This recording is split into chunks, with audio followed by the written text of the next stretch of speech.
Okay, we are back here for the last big idea video, which is on a one-way analysis of variance. Now, this is a more complex topic that can be applied to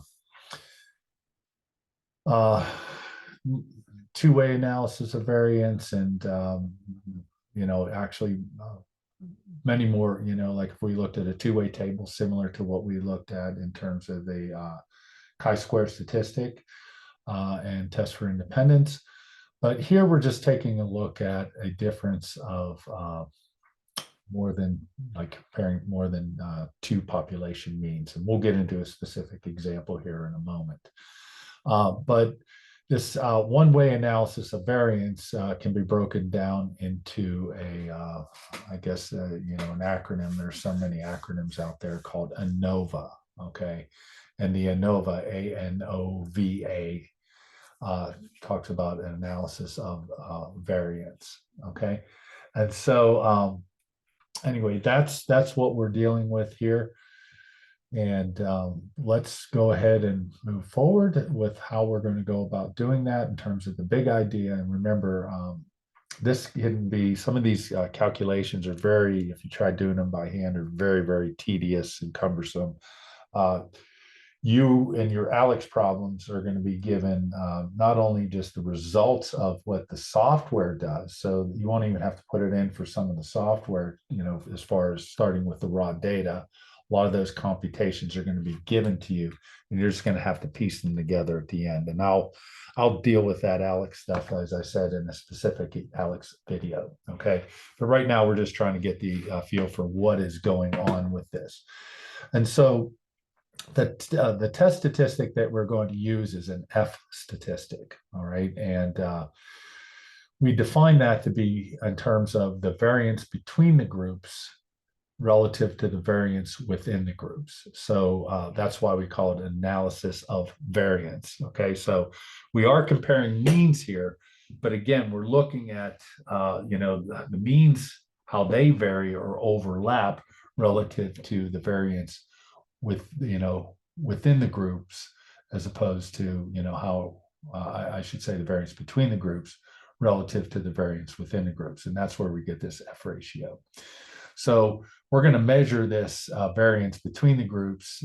Notice variance is always the S, or standard deviation squared, for the B meaning between the groups and the W meaning within the groups. So there's going to be separate formulas for each of those, for each the numerator and the denominator. Okay. Like always, we have to have certain conditions that have to hold. Your book refers to these as assumptions, but maybe I always like the word conditions, in terms of assumptions, because we use the word assumption for assuming the null hypothesis is true when we run a test of significance. But again, no big deal. This is very widely accepted as well. But we have to have populations that where the data come from at least approximately normally distributed. The samples must be independent of one another. Okay, so selecting from one population isn't going to influence the selection of another. We assume all the variances of the populations are also equal, and the samples must be simple random samples, one from each of the population. Okay, so those are kind of the things that we're dealing with here. Now, always we violate these in some way, shape, or form, and a lot of times we can't be certain that they hold, but we do test them, and that's not going to be the focus in terms of, like I said, this is or like I have been saying, this is more of a I guess concise and briefer, brief, I should say brief statistics course, because you're knocking it out in 7 weeks. Okay. So the F distribution is a little bit kind of like the chi-squared, where it's skewed. We talk about 2 degrees of freedom for the F distribution, in terms of which one I'll show you here, and I'll get into that a little bit more. But this is from this Lumen website here. Just kind of gives you, there's different curve for each set of degrees of freedom.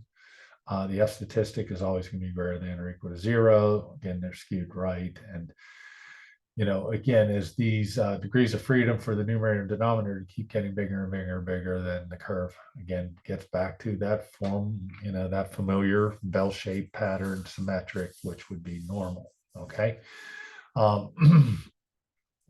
Two-way analysis of variance, like I mentioned, is beyond the scope of, well, it says this chapter, but this course, we're not going to get into that. Okay. So here's a pretty simple example. We have, let's say we have three populations. We have small cars, sedans, and luxury cars. Okay.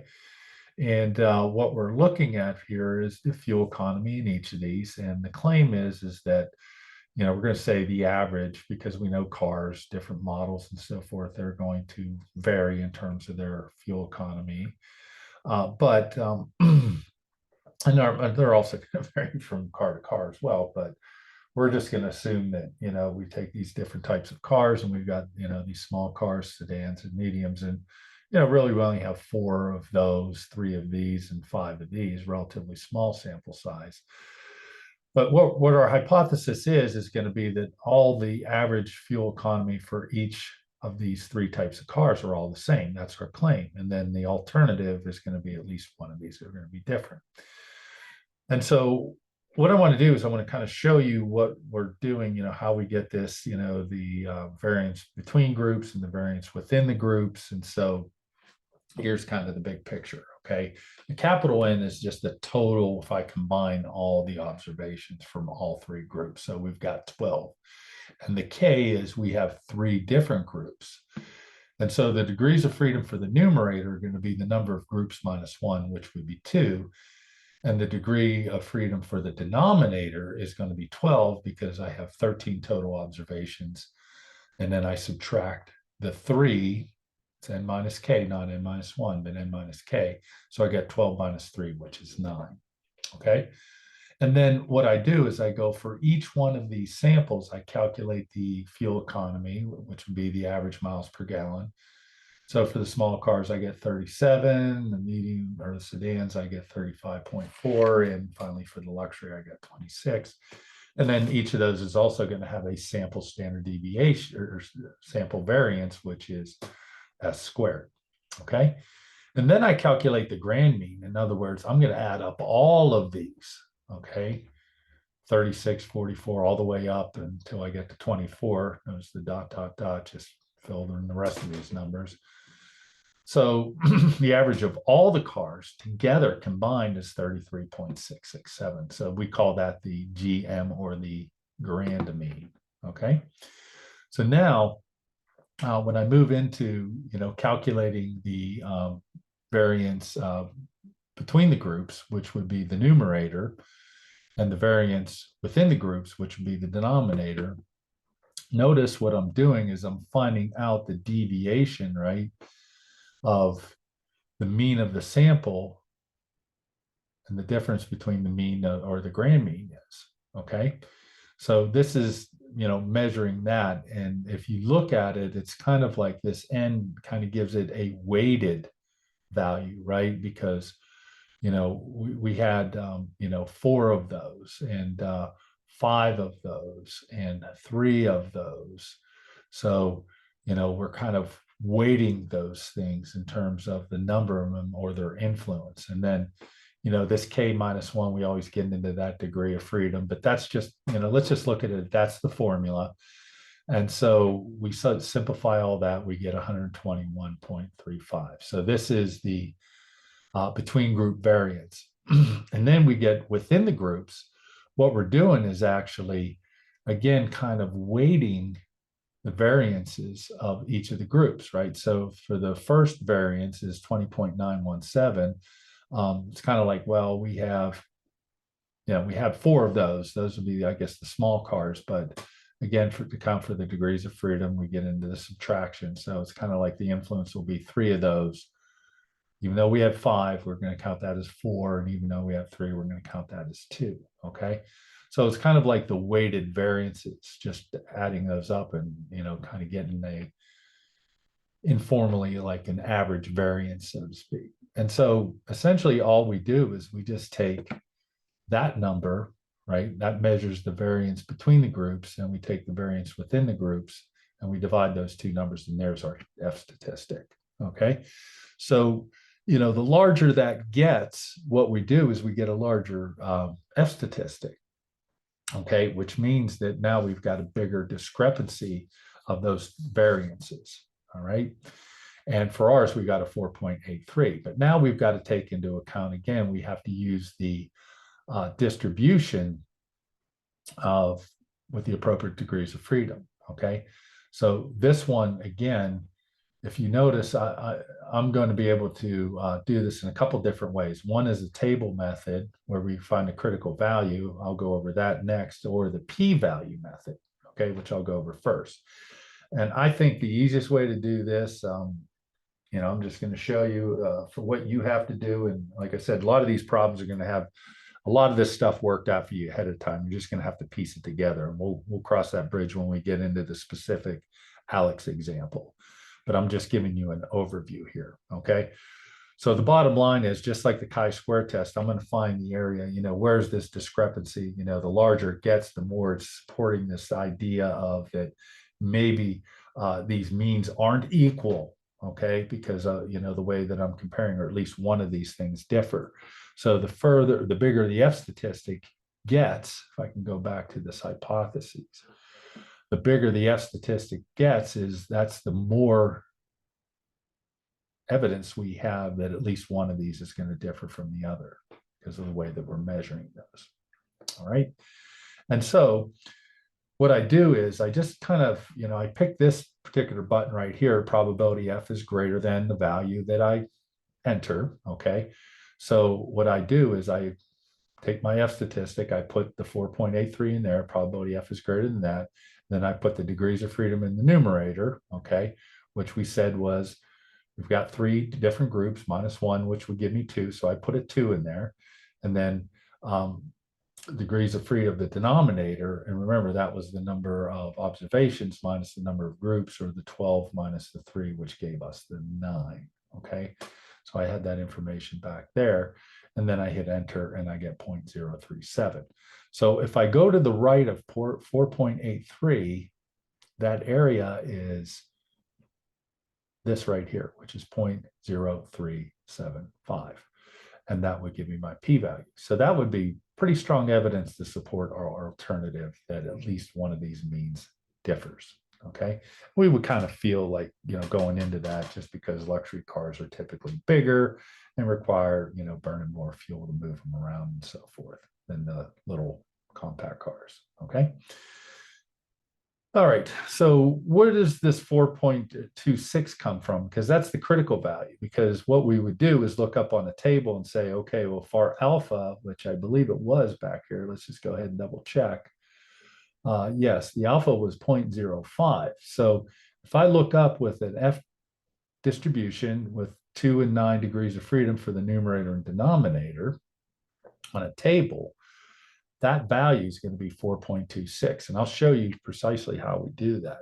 Okay, here. So, so that way I would just know, well, if that's my critical value, and if my test statistic is greater than 4.26, which it was, then I know my p-value again is less than 0.05.